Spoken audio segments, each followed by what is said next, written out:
This is Sister Zombie, a memoir by Anna Appleby. This podcast is performed by Angie Morency, written and produced by Harold Brody. For all information about music and sounds, including links to composers and tracks, go to sisterzombiessounds.info. When we last left our story, Anna and Chloe had gotten drunk together and bonded.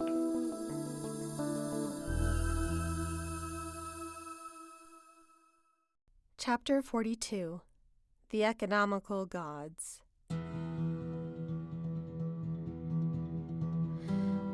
My awakening the following morning was unlike anything I had ever experienced.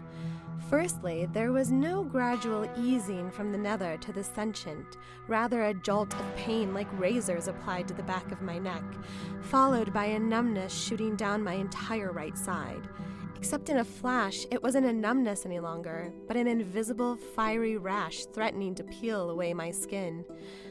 I rolled over a little and found every movement overburdened with effort, then quickly ascertained that I wasn't in bed at all, that I was on the living room rug, in a strange contortion as if I had fallen unconscious the second I hit the floor, which I'm sure was absolutely true.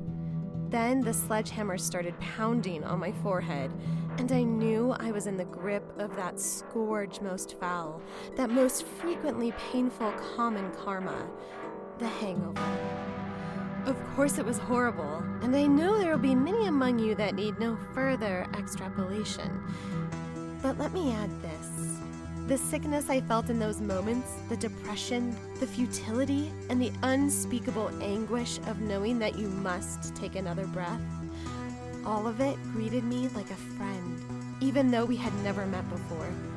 Which is to say, death took my hand and I found his bones warm, and I would follow him to whatever realm beckoned. It mattered not where, so long as I could no longer be I, and my essence would spread and dissipate and be blown forever and ever till it mixed and wavered and commingled and became fairy. This was the fate which I had welcomed with fastidious acceptance.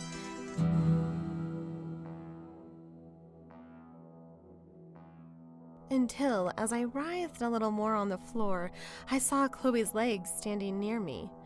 I bent my eyes upward, causing me no small amount of physical torment, and found myself nearly peering up between her bare legs.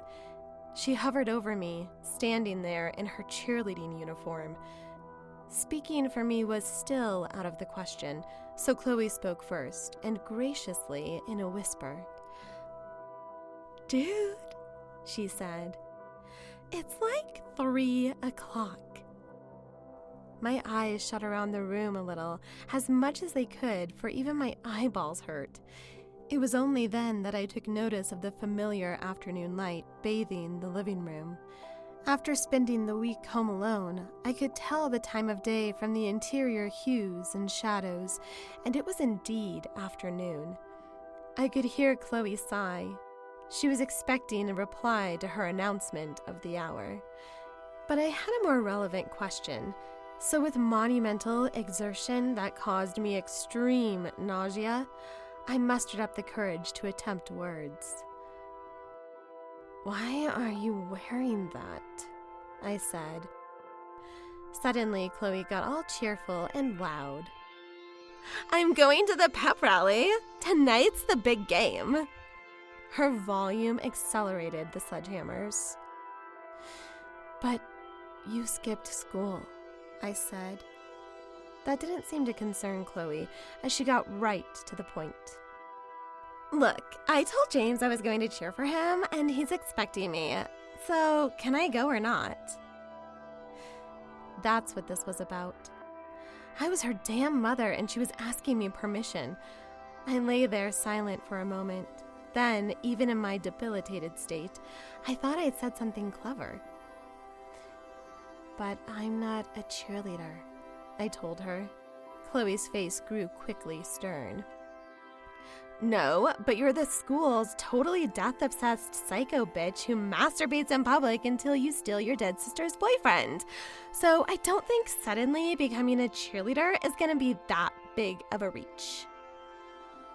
Touché, bitch.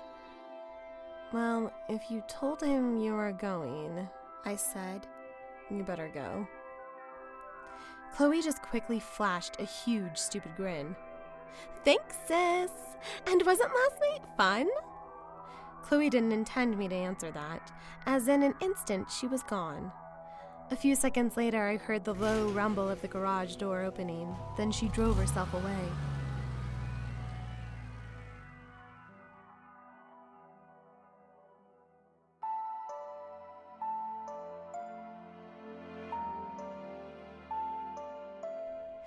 The air had the kind of stillness that happens only once a storm is past. I sat up against the sofa ever so slowly. The physical pain I was feeling begged the question, why did Chloe appear so healthy? She acted as if the hangover had missed her completely, and I knew she wasn't that good an actor. Chalk up another freaky thing about being zombie, I guess. I wasn't too perturbed about her invective toward me. It stung of logic, I had to admit. And Chloe, being Chloe, pretending to be Anna, she had indeed achieved what might be called terminal craziness. She could get away with anything now. Nobody would ever again be surprised at anything she would do or say. All the outside, ignorant world would ever see was a teenage girl, Anna, whose identical twin sister had died. It drove Anna mad. But we all have our own ways of grieving. For Anna, grief meant that she simply had to become her dead sister. She had to become Chloe, which, of course, was very easy for Anna to do. Anna was Chloe, which meant she was a cheerleader. Deduction. Simple as that.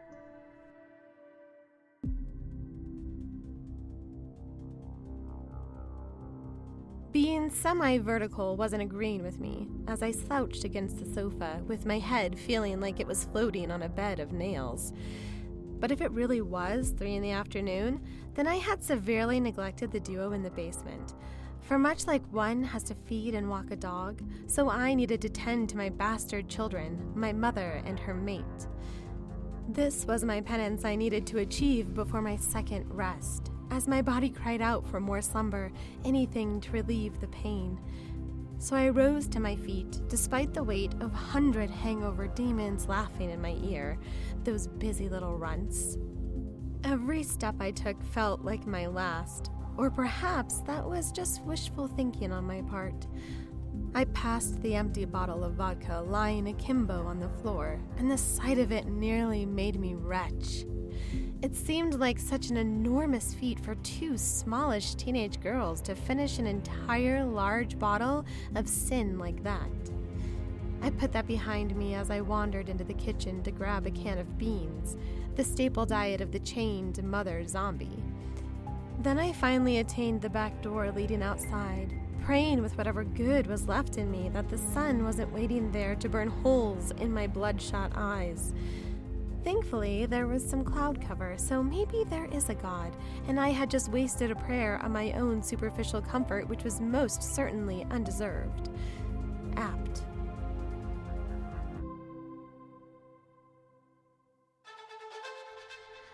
Upon entering the basement, I was greeted with the most foul stench of feces and urine that had ever graced my nostrils. I'll digress here momentarily, as I'm sure many of you fine listeners had wondered when I was to broach this topic of biological excrement regarding my 2 prisoners.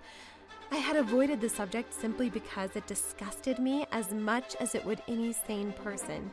And what does it matter in the telling of my story? It adds nothing in the plain of it, and all one needs to know is that it was an issue as relevant to their survival as eat and drink, as indeed it was their remnants. And so it was tended to, and so it needed no recount. until this passage, whereby the very sight of something so horrible, more horrible even than the aforementioned stench, seared my vision with disgust so unholy that I would not wish it upon my most dire enemy, and yet I am compelled to report it. My mother, and oh, the shame I feel to this day at having to claim her as blood.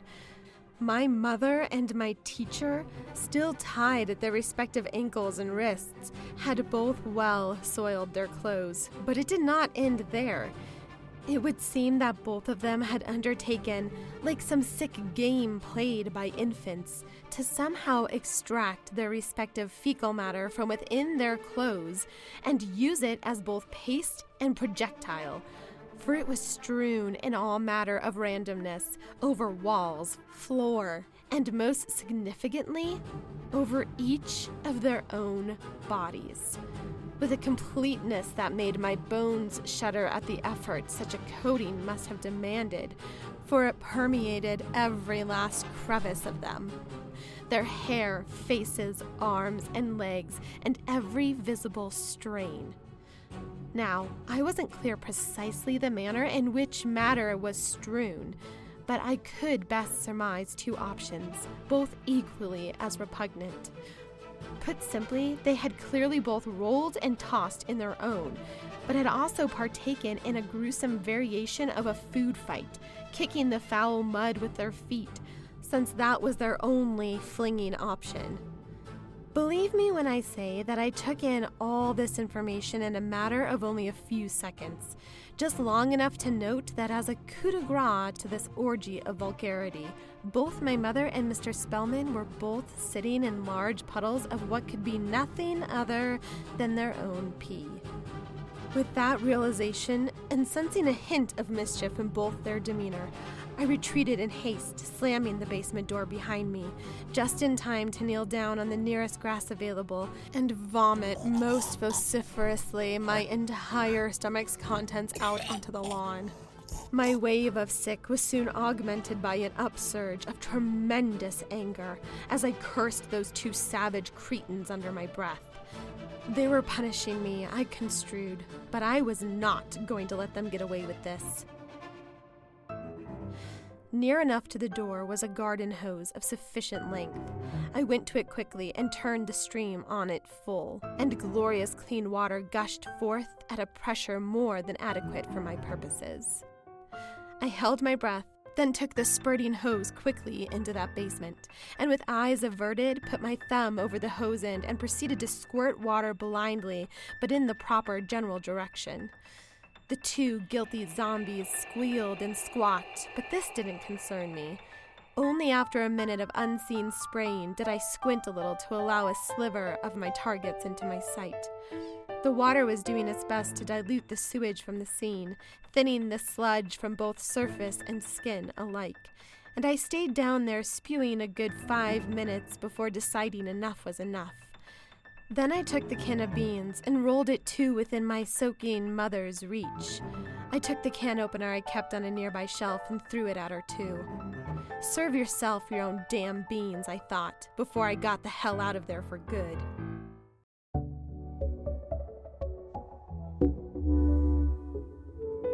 I went back into the house hoping that the vile distraction might have abated my hangover, but this did not happen. I sought water and painkillers before gravitating instinctually toward my bed. When I lay down, just before attaining sleep, I remember thinking of the atrocious odor that struck me when I opened the basement door just minutes earlier. It seemed an odd thing, but I knew then that the memory of that smell would stay with me forever. I could close my eyes, and it would descend in full upon me with even the slightest of recollections. I am still blessed to retain this ability to this very day.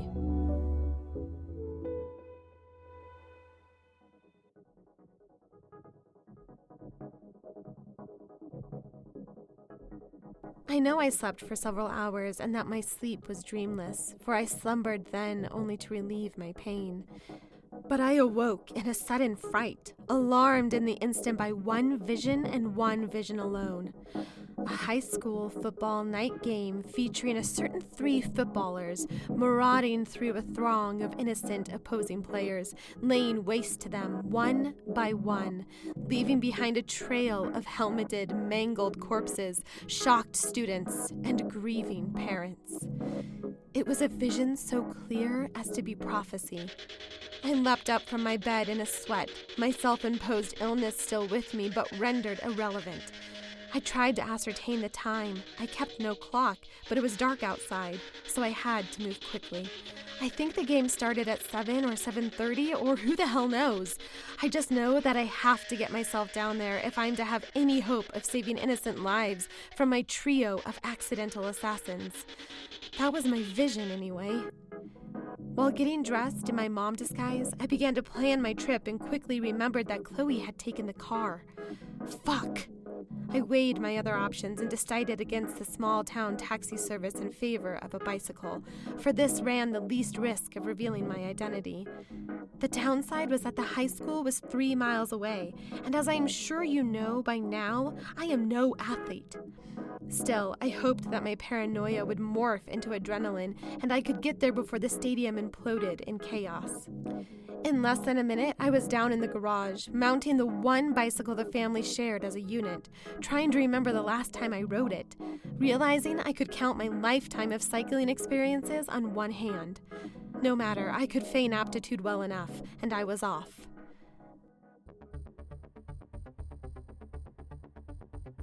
The ride passed sooner than I had anticipated. There was little traffic and not too many hills, none that I couldn't ascend without dismounting. This seemed unusual, especially considering the undulating terrain surrounding the town. The relative flatness was certainly something I had never noticed before. Then I caught myself. How had my mind strayed to such innocuous thoughts? Had I become immune to all impending disasters? It's funny how 1 week of heartbreaks and deaths and resurrections and assorted poo-flingings can change a person. As I approached the high school, I became hardened again. I could see the stadium lights in the near distance glowing above the trees in the Ohio night. I could hear the hum of the crowd, punctuated by cheers. This was the first positive sign that indeed bedlam had not yet ensued, for where were the screams and other assorted manifestations of terror? Perhaps the game was yet to start, I thought, so I still had to move with utmost haste and purpose. Thankfully, I had attended the school just long enough to familiarize myself with its basic geography, which served me well as I tried to maneuver to a sufficient vantage point where I could remain unseen by the masses. The most obvious option was the one I chose. Under the bleachers, the very same place where just 1 week earlier I had made my first experiment with a dead frog, exploring the primal voodoo. For the briefest of moments, I felt a sensation akin to shock as I considered the scope of my journey. Everything had changed so much. Everything.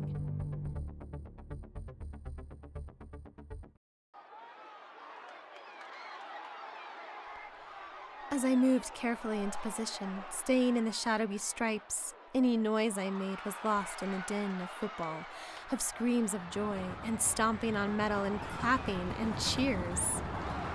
It became quickly clear to me that the game had indeed started. In fact, when I caught a sidelong glance of the scoreboard, I saw it was over halfway finished. I inched forward with more stealth than was probably required, for the crowd seemed enthralled with the proceedings and would never pay me any mind. When I got to my fuller view of the scoreboard, I could see why. It read, Griffin Hills 63, Plainfield 0. Was this score the result of the opposing team being literally slaughtered out on the field? Were bodies piling up left and right and the crowd cheering in bloodlust? The answer was no.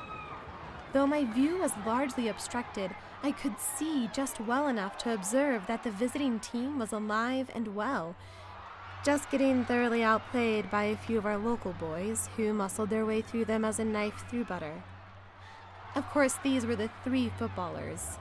I thought one of them, 2, or perhaps all 3.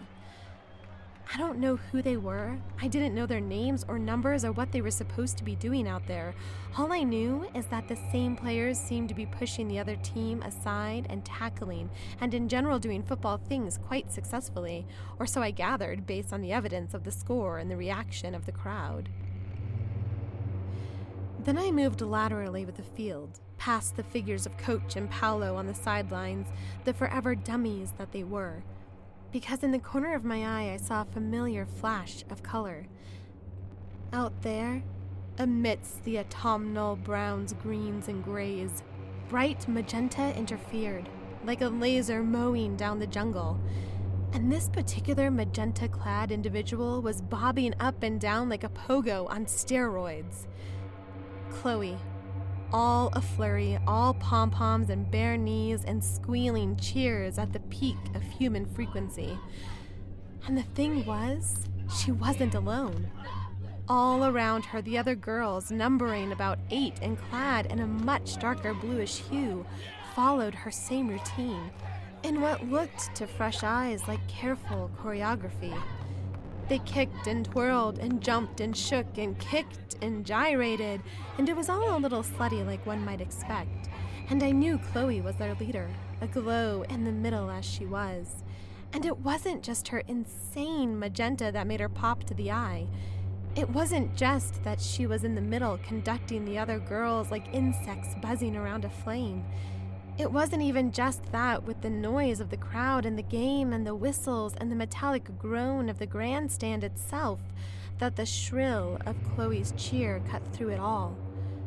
No, it was the sheer, overwhelming, colossal, and monstrous confidence she espoused.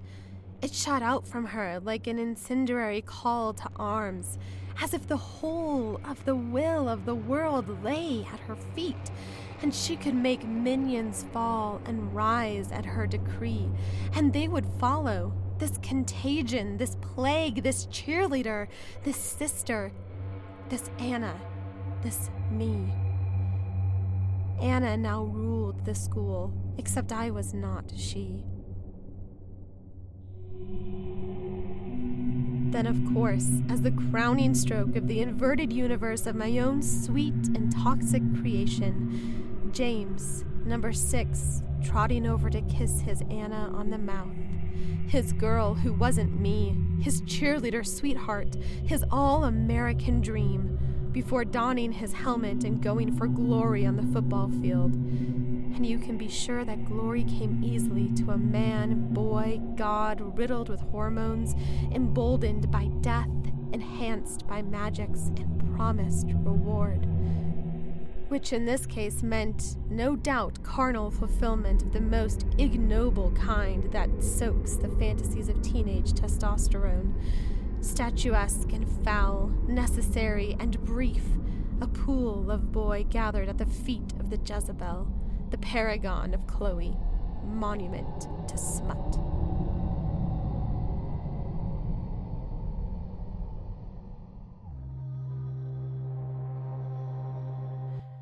The air started to fester, and I retreated from the cloud.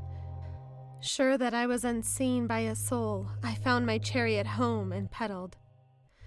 My cycle home was uneventful, but I was outside myself and looking not inward, just feeling as a gnat in a world of giants. Had the universe surrendered to a paradigm shift? Had objective reality from just 1 week ago shifted on an epical scale? Or had nothing changed except me? Was I but a trifle forgotten in a breath? Had I really ceased to exist? Had I somehow willed this? Did no one care? I tortured myself at the pettiness of these thoughts until I demanded that I value them, and then I called myself stupid for doing so and wished for a rabbit hole. But soon I was home anyway, so I parked the bike in the garage and went to sit in the dark living room, where I tried to empty my brain as I waited for Chloe's return.